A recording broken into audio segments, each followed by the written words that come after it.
This happened about 10 years ago, just as the summer was starting to heat up. The days were warm and breezy, and the nights were cool enough that you didn't sweat buckets. That day was perfect. No rain, just a great vibe all around. Around 8 p.m., my good friend from the neighborhood called me up. He was throwing a party at his house and invited me to join. It was a Saturday night. I was off work and free, so I decided to go. I told him I'd stop by later. His house was only about a mile up the road, still within our neighborhood. I figured I wouldn't drive and waste gas, plus I planned to drink and didn't want to risk driving. By 9:30 p.m., I started walking to his place. The weather was perfect. A light breeze, crisp air. The night had a magical feel to it, and I just knew it was going to be a great evening. Or so I thought. The walk took about 20 minutes. With each step closer, the sounds of commotion and music from the party grew louder, filling me with excitement. I called my friend to let him know I was outside, and he told me to come in through the backyard gate, which was unlocked. I walked into the backyard, shutting the gate behind me. People were everywhere, tables set up with games like Flip Cup, Beer Pong, and Drink-a-Palooza. I grabbed a drink and joined the fun. The night was perfect, one to remember, until it turned into a night I wished I could forget.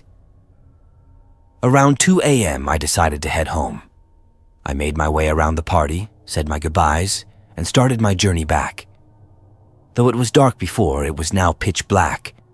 The one streetlight that was on earlier was now off, which was odd.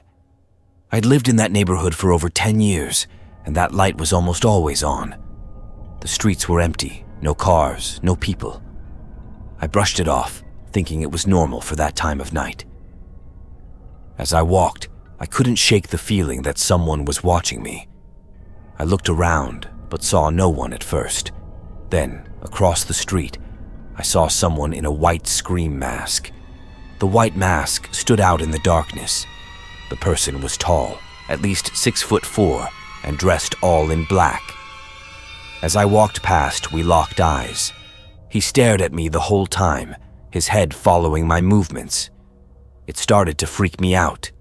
It was early May, far from Halloween, so seeing someone in a costume was unsettling, especially this late at night with no one else around. I didn't say anything and kept walking, my fear growing with each step.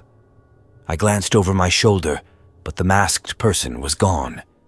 My heart dropped. The fear of not knowing where he was and the sense of danger sobered me up instantly. Just as I was about to start running, the white mask reappeared from the darkness, this time on my side of the street, walking directly behind me at a fast pace. I took off in a sprint, my heart pounding. I looked back and saw him running after me.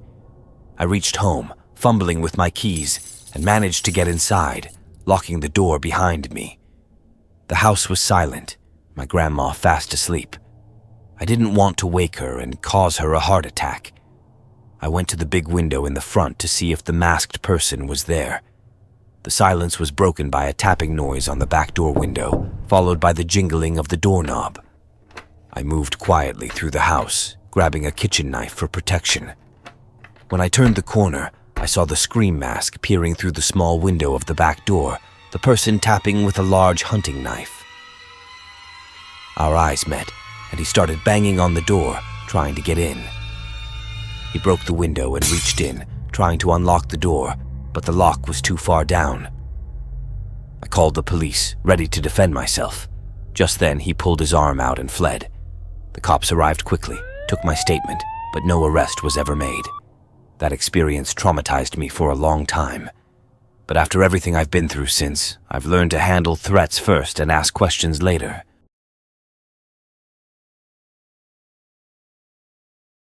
It was the summer after high school graduation, and my two closest friends and I had developed a cherished tradition of meeting up to smoke pot and hang out.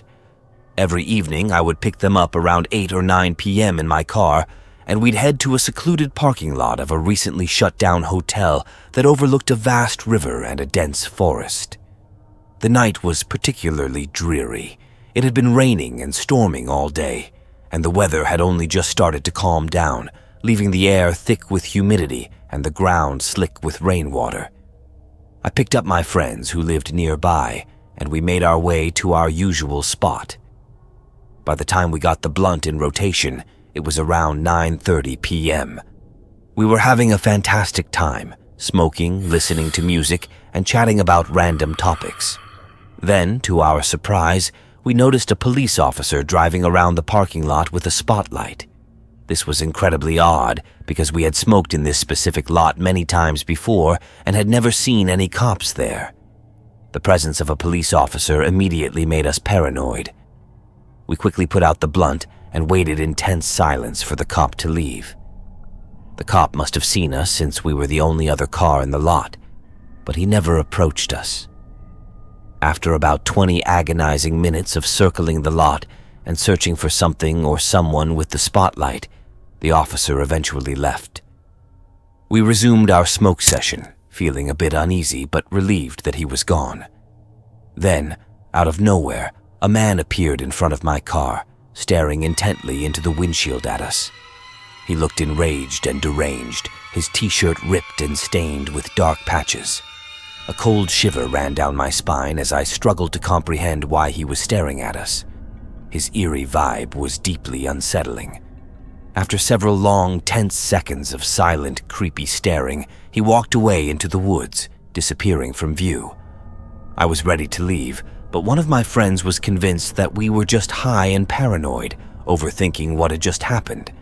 So we continued to smoke and sit there, pretending nothing unusual had occurred. I felt entirely uneasy and unsafe, constantly glancing over my shoulder and checking the mirrors of my car. My friends started joking about how weird the man looked, which only made my paranoia worse and heightened my sense of danger. About 10 more minutes passed, and I had begun to relax slightly, looking over my shoulder less frequently. Just then, I glanced in my rearview mirror and saw the same deranged man sprinting at full speed towards my driver's side door, a knife gleaming in his hand. My fight-or-flight response kicked in instantly. Without saying a word to my friends, I started the car and sped out of the parking lot, not stopping until we were far from that terrifying situation. After I dropped my friends off at their houses, I couldn't stop thinking about what had just happened.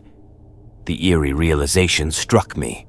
The man must have crept around the forest surrounding the parking lot, staying out of sight in the dark, and circled the perimeter to attack my car from behind. But why did he want to attack us? We were just minding our own business. I soon realized that some people don't need a reason to do bad things. A couple of days later, news and gossip circulated around town. We learned that the police officer we saw that night had been searching for someone. That deranged man we encountered was wanted for a murder he had committed that same night. The horrifying thought that if I hadn't acted quickly, we could have become his next victim sent shivers down my spine. This experience was, without a doubt, the scariest thing that has ever happened to me, and my friends would agree.